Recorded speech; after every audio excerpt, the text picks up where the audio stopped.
Bom dia, boa tarde ou boa noite. Não importa o horário que você vai assistir essa aula, mas espero que vocês, alunos do primeiro ano, estejam todos bem e com muita vontade de aprender mais um pouco sobre a ecologia. E hoje, especificamente, nós vamos falar sobre os ciclos biogeoquímicos, tá, gente? Ciclos biogeoquímicos.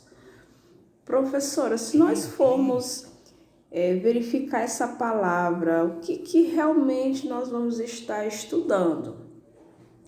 Bom, então vamos aqui para a palavra, vamos pela própria palavra descobrir o que dentro desse conteúdo nós vamos estar estudando. Então veja só, bio, por que bio? Porque esse conteúdo, é claro, tem a ver com os seres vivos, tem a ver com a vida, tem a ver com os seres vivos vão estar fazendo parte desses ciclos, certo? Geo vem de terra, vem de ambiente.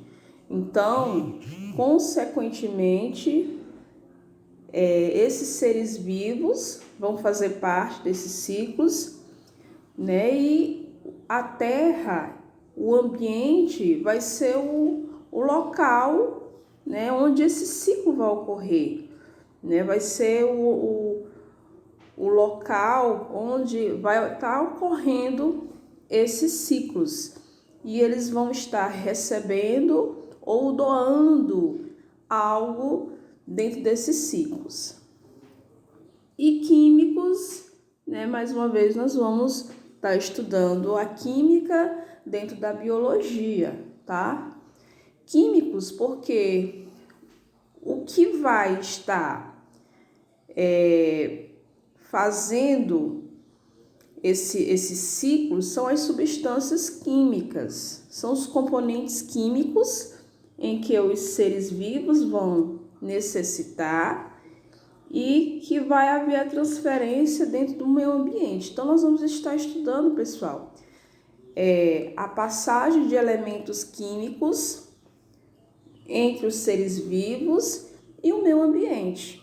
Esse é, na verdade, a questão X deste assunto, né? Estudar os elementos químicos em que os seres vivos vão estar fazendo parte nessa transferência entre o meio ambiente, tá?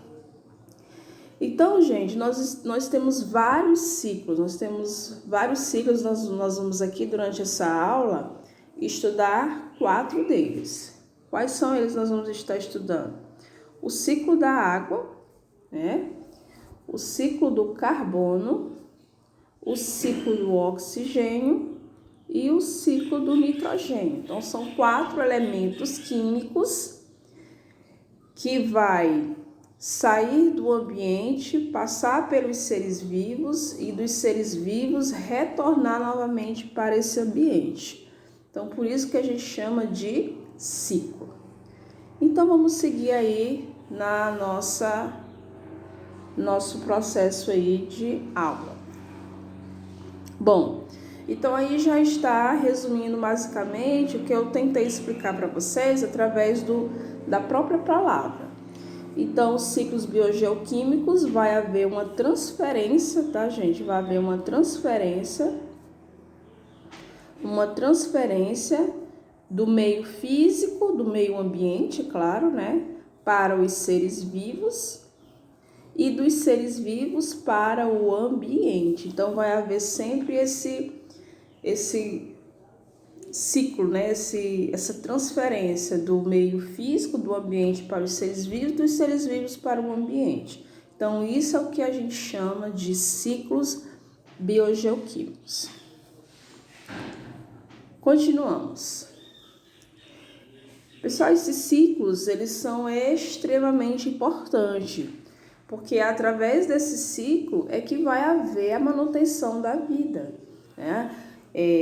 Tudo no ambiente, na Terra, vai depender desse ciclo. Então, esse ciclo é de extrema importância, tá? Porque sem esses elementos químicos não tem como haver a vida, né? Então, é necessário, sim, que haja esse ciclo. Infelizmente, as nossas ações humanas nos últimos anos têm influenciado muito nesses ciclos, às vezes até de forma negativa. Então, nós vamos estar vendo esses ciclos e dentro desses ciclos nós vamos ver algumas transferências, algo que o homem está fazendo, está interferindo nesse ciclo e o que essa interferência está trazendo de prejuízo para nós. Então, vamos dar uma lidinha aqui. A importância, né? Deixa eu pegar aqui o pincel. A importância. Como com a morte dos organismos ou a perda de partes do seu corpo e matéria orgânica é degradada por ação dos decompositores, né? Então, aí a gente está vendo a ação dos decompositores que vão fazer parte de algum tipo de ciclo, nós vamos depois já ver.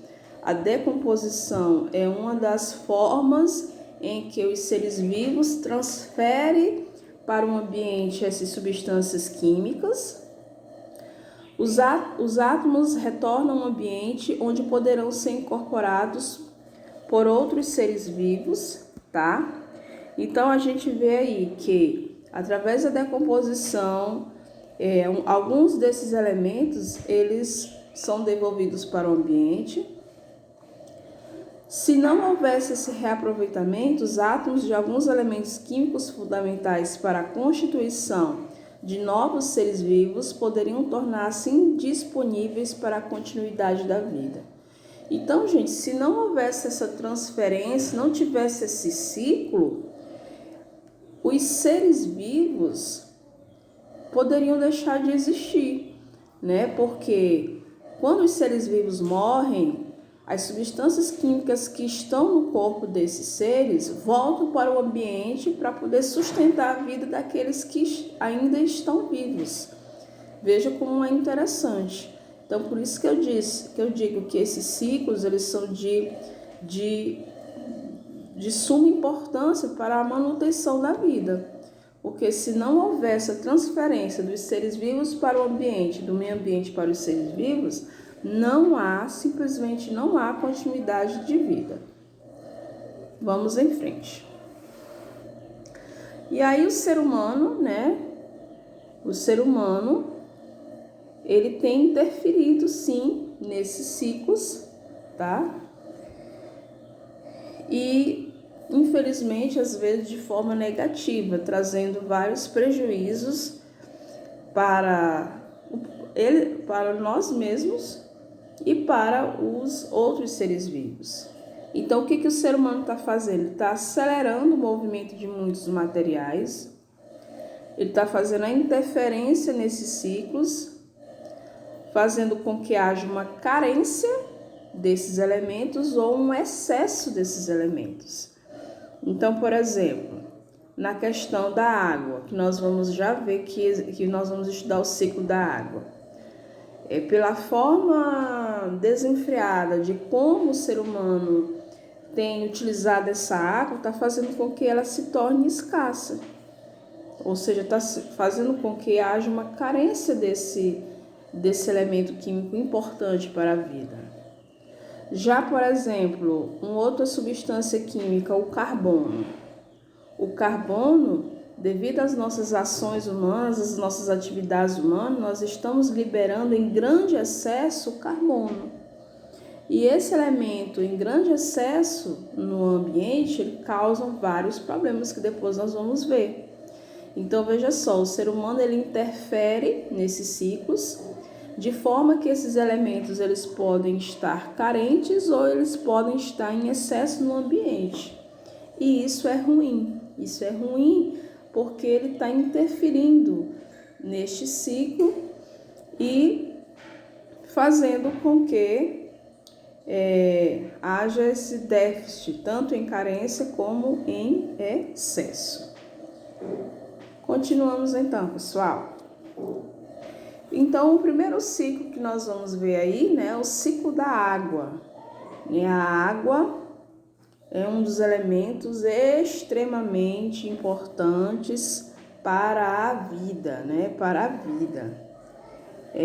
Nós, como seres vivos, o nosso corpo, nossa estrutura corpórea, ela possui e ela precisa de água, né? Ela tem uma grande quantidade de água justamente devido a essa necessidade.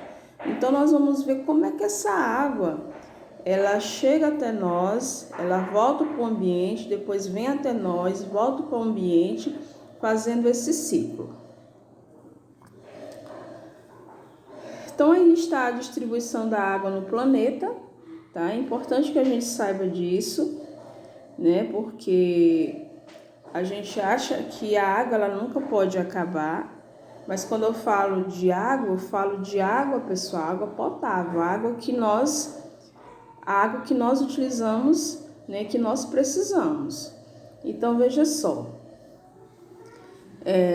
a água no estágio sólido, né? Que é o gelo que está presente principalmente lá nas regiões árticas do planeta, ela está disponível em 2,15%. Então, 2,15% da água no planeta é gelo, é as geleiras e as calotas de gelo.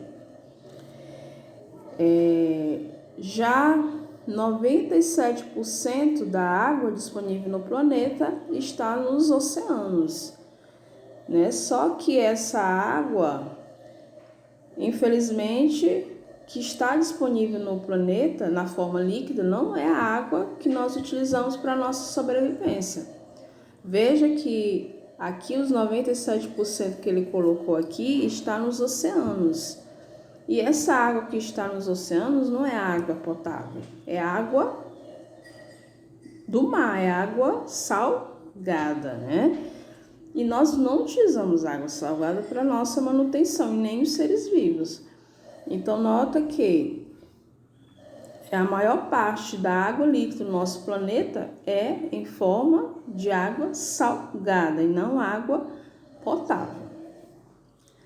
Aí nós temos já as águas subterrâneas, né? As águas que estão nos lençóis freáticos, lá em algumas profundezas da Terra, é menos de 1%. Agora essa água, sim, essa água aqui é a água potável, né? A água que nós utilizamos, né? Que muitas vezes abastece as nossas casas, dessa água que nós retiramos dos lençóis freáticos. É menos de 1%, é muito pouco, pessoal, muito pouco mesmo, né? Que nós temos de água disponível, água potável, água que nós utilizamos para o nosso consumo e os seres vivos também, tá?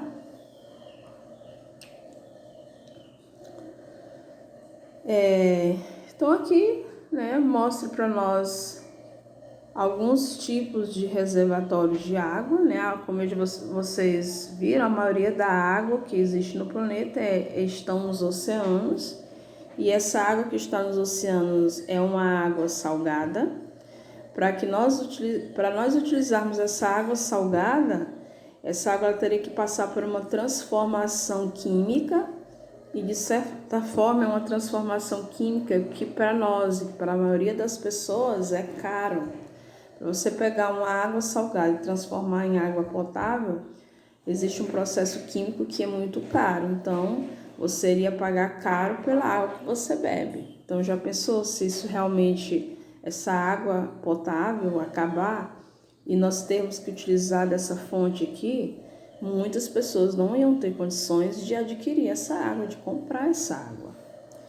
Então, a água está disponível nos oceanos, nas calotas polares, né, em forma de gelo, nos aquíferos subterrâneos, que é a água que fica em alguns metros no subsolo, em lagos, rios, umidade do solo, vapor de água e nós, seres vivos. Nosso corpo, ele tem água. A maior parte do nosso corpo é água, tá, gente? É cerca de 70% do nosso corpo é água. Então, nos seres vivos também tem água. Vamos continuar aqui.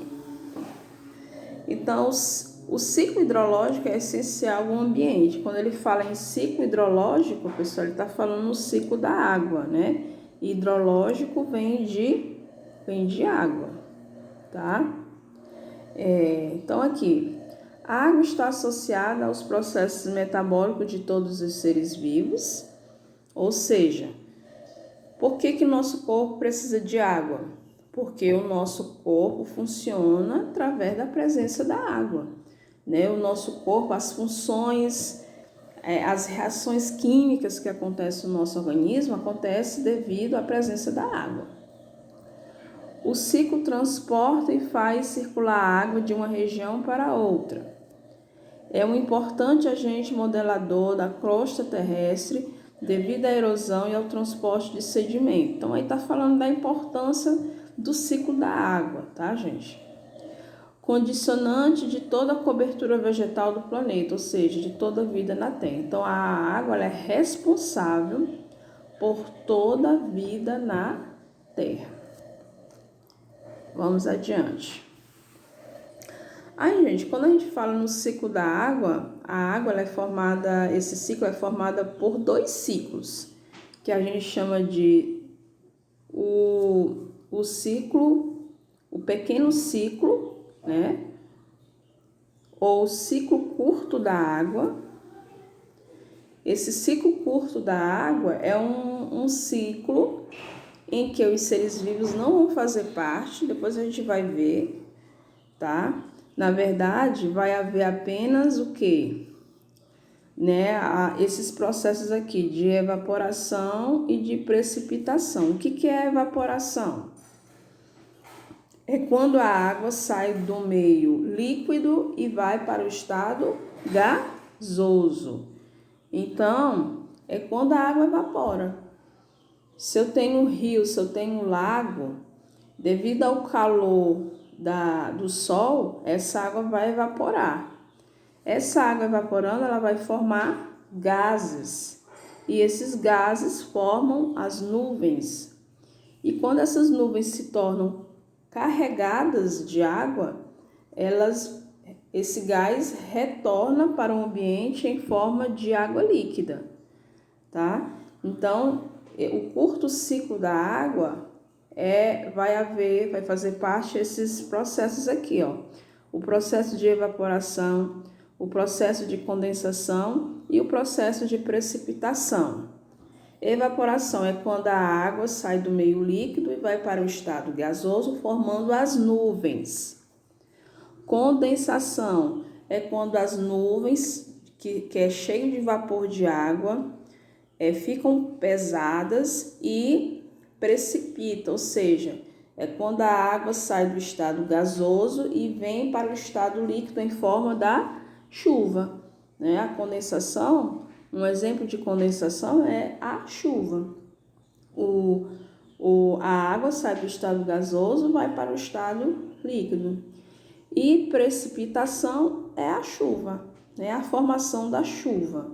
Então, quando eu falo assim, o vapor de água precipitou, o que eu quero dizer? Eu quero dizer que a água que estava na forma de gás veio para o ambiente em forma de água líquida, em forma de chuva, tá? Então, no curto ciclo, não vai haver a presença dos seres vivos. Os seres vivos não vai fazer parte dessa parte do ciclo da água, que é o ciclo curto. E tem o ciclo longo, tá? Então, o ciclo da água é formado por um pequeno ciclo e um grande ciclo, tá, gente?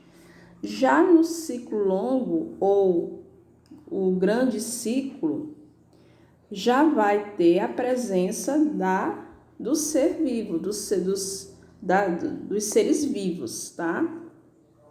seja qual for ele. Deixa eu pegar aqui o pincel novamente. Né? Então, vai haver a participação dos seres vivos, né? Das plantas. As raízes absorvem a água do solo e esta é utilizada em processos biológicos. A água é uma das matérias-primas para a fotossíntese. Né? A planta ela precisa de água para fazer a fotossíntese, porque se não tiver a fotossíntese, ou se não tiver a água, como é que ela vai produzir o alimento dela, que é o açúcar, que é a glicose? E vai fazer também nesse longo ciclo, vai ter a presença do processo de evapotranspiração e respiração. Já que eu vou mostrar o esquema, gente, vocês vão ver direitinho todos esses processos acontecendo dentro do ciclo da água. Vamos adiante. Então, deixa eu ir logo para a parte aqui, certo? Para não ficar um vídeo muito longo. Então, gente, aqui é o esquema mostrando o ciclo da água. Esse aqui é o pequeno ciclo, tá? É o ciclo curto. Então, veja o que acontece. Aqui nós temos os rios, os lagos, os oceanos e a água acontecendo. Que processo aqui? Evaporação, tá? Que é acontecendo o processo de evaporação, ou seja, a água, através do calor, ela vai sair do meio líquido e vai para o estado gasoso, formando as nuvens. Essas nuvens vai chegar um determinado momento que ela vai se precipitar, ou seja, vai novamente essa água vir para o ambiente através de chuva, através do processo de condensação. Então, quais são os processos que ocorrem dentro dos pequenos ciclos? Evaporação e condensação. Evaporação, condensação. Evaporação. A água do estado líquido vai para o estado gasoso, formando as nuvens. Condensação. A água do estado gasoso volta para o estado líquido, formando as chuvas. Então, esse é o pequeno ciclo da água. Tem participação de seres vivos aqui? Não tem participação de seres vivos. Então, o pequeno ciclo, uma característica X dele é que não tem participação de seres vivos. Só vai haver a presença desses processos químicos aqui, de evaporação e condensação, tá? Agora, vamos ver aqui o grande ciclo, tá? O grande ciclo, nós estamos vendo aqui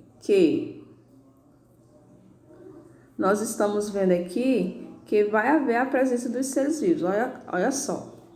Então, nós temos aqui as plantas, as florestas, os animais, e eles vão liberar água. Eles vão liberar água através da transpiração, tá, gente? Eles vão liberar através do processo de transpiração. Como é que a gente libera a água no processo de transpiração? Através da nossa respiração, gente. Quando nós estamos respirando, nós liberamos água também na forma de vapor, né? E essa água que sai no processo de respiração, ela vai também auxiliar na formação de nuvens, tá? Então, as plantas também fazem transpiração, todos os animais fazem transpiração. Então, esse vapor de água que sai no nosso processo de respiração, ela também vai ajudar a auxiliar na formação das nuvens. E aí, essas nuvens novamente vão se precipitarem e vão formar chuvas, voltando totalmente essa água de novo para o ambiente. Tá, gente? Então, veja só como é interessante, né? Nós utilizamos a água e a água volta para o ambiente. Aí acontece o ciclo totalmente, tudo novamente. Então, é isso que se faz, essa água está sempre presente no nosso planeta.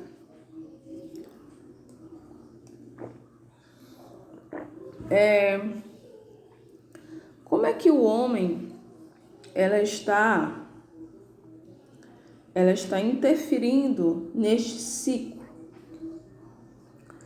Como é que nossas ações estão, de certa forma, interferindo nesse ciclo?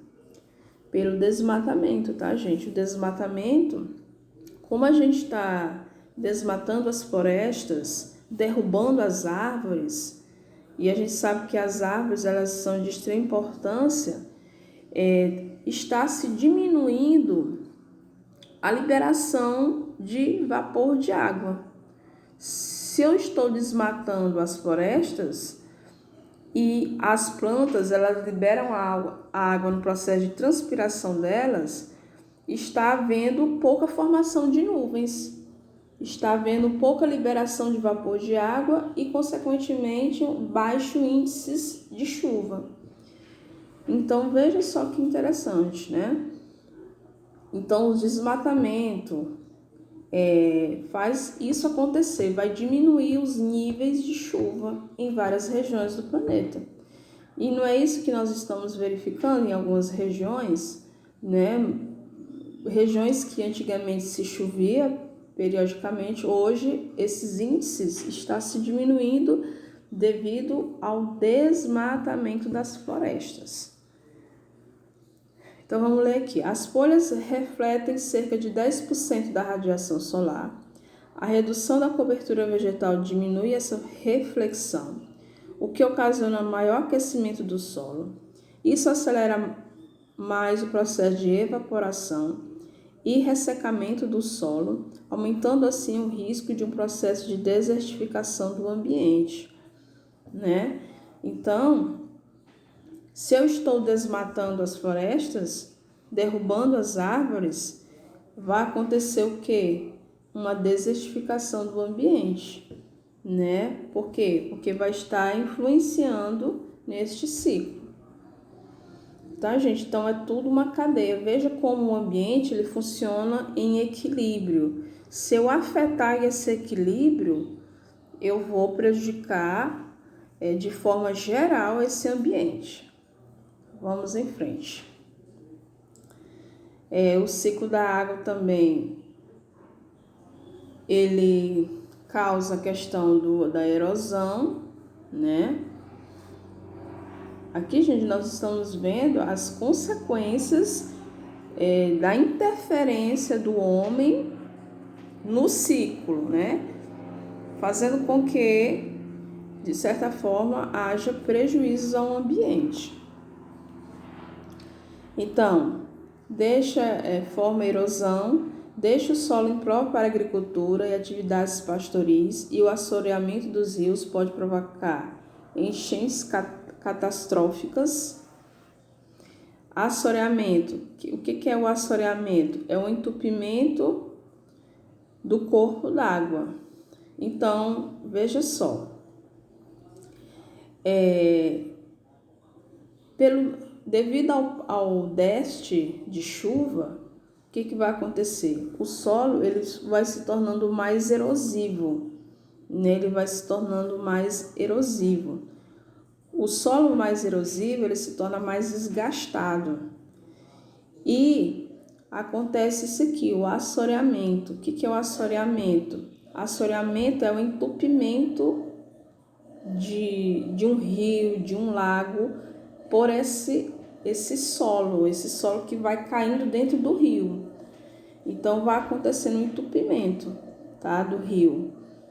Acontece muito aqui no Rio Tocantins, né? Porque o solo ele fica erosivo, então essa areia, essa terra cai no rio, causando entupimento do rio. Isso é um impacto muito forte nesse rio, né, nesse corpo de água. E aí a questão da poluição, né, também afeta muito na questão do ciclo da água, tá? Continuando. Opa. E agora vamos ver o ciclo do carbono, tá, gente? Então, o ciclo da água deu para entender a questão, né? você vai ter dois ciclos, o pequeno ciclo e o grande ciclo. Ciclo do carbono.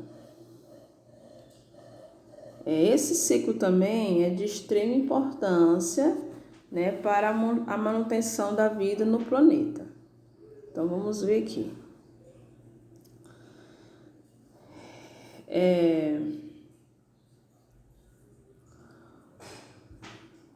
Carbono. Passagem de átomos de carbono, componentes do gás carbônico, para moléculas que constituem substâncias orgânicas nos seres vivos. O carbono, gente, é um elemento químico em que faz parte da nossa estrutura, do nosso corpo, né? Nós temos carbono na nossa matéria. A nossa matéria é formada de carbono. E um dos processos que vão fazer parte do carbono é a fotossíntese e a respiração também. A respiração, a fotossíntese vão fazer parte desse ciclo. Por quê? Porque a fotossíntese, ela vai pegar que gás do ambiente? O gás carbônico, né? E o gás carbônico tem que tipo de elemento químico? O carbono, né? Então, a planta, quando faz fotossíntese, ela absorve gás carbônico do ambiente. E nós, seres humanos, seres vivos, nosso processo de respiração, nós liberamos que gás? Gás carbônico. Então, veja só. Enquanto as plantas, elas absorvem gás carbônico na fotossíntese, nós, no processo de respiração, nós liberamos gás carbônico para o ambiente. Então, enquanto as plantas absorvem, nós, seres anaeróbios, liberamos esse gás. Então, esses dois processos aí de fotossíntese e respiração vai fazer parte desse ciclo. Outro processo que também faz parte do ciclo é o processo de fermentação, de decomposição, de combustão. Todos esses processos faz com que haja a liberação do gás carbônico na atmosfera.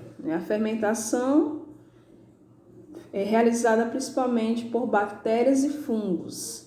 As bactérias e fungos, elas pegam o açúcar presente em alguns tipos de alimentos, quebra essa molécula de açúcar, de glicose, e nesse processo libera-se gás carbônico. A mesma coisa na decomposição também, processo de decomposição, a liberação de gás carbônico. E o que é combustão? Combustão é queima. Quando eu queimo algo, quando eu faço queima, a queima utiliza oxigênio e libera gás carbônico. Eu também estou liberando gás carbônico, tá? Então, vejo o tanto de processos que fazem parte desse único ciclo. Vamos passar, porque senão o vídeo fica muito longo, tá, gente? Então, é só para entender bem que é um resumo de todo o ciclo. A gente vê aqui, ó, que os seres vivos, eles vão fazer parte desse ciclo através dos processos de fotossíntese, tá? De fotossíntese, de respiração, tá? Então, enquanto a fotossíntese ela vai absorver o gás carbônico, a respiração libera gás carbônico. A decomposição libera gás carbônico. A fermentação libera gás carbônico, né?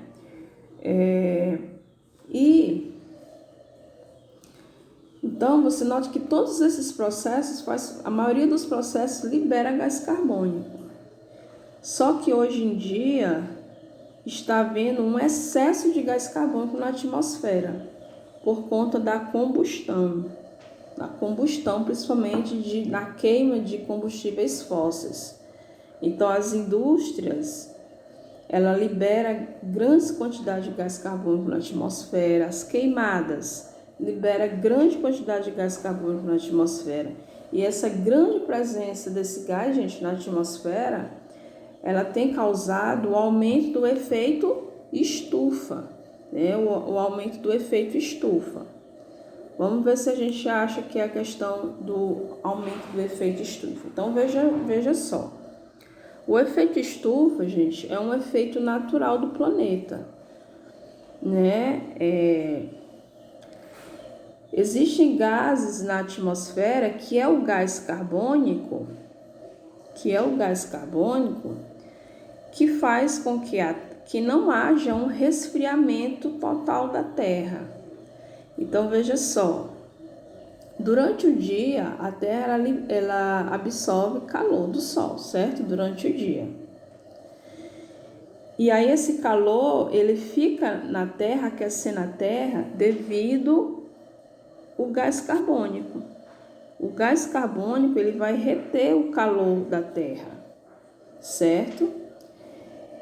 Por isso que durante a noite, né, tende-se a esfriar um pouco, né, por falta da questão do calor do Sol, mas não resfria-se totalmente, não há queda brusca da temperatura devido à presença do gás carbônico. Tá? Então, isso é o efeito estufa, é um efeito natural da Terra. Só que o que está acontecendo é que com a grande liberação desse gás no planeta, está havendo um aumento desse efeito. Então, as concentrações de gás carbônico estão formando um lençol aqui no planeta e evita-se que o calor que a Terra absorve se precipite. Então, o calor ele fica aqui, fica fica aqui ao nosso redor. Então, está acontecendo um superaquecimento da Terra. Por quê? Porque o gás carbônico está formando essa camada aqui, um lençol, e evitando que o calor, parte do calor que a Terra absorve, vá para o espaço. Então, o calor está ficando retido aqui na Terra. Então, está havendo um superaquecimento do planeta. Tá, gente? Isso tem uma série de fatores que vai desencadear aí vários problemas, tá? Então, o efeito estufa é um efeito natural do planeta, só que o que está acontecendo isso agora é um aumento deste efeito, tá? Gente, então nós vamos ficar... os ciclos biogeoquímicos são conteúdos bem grandes, bem complexos.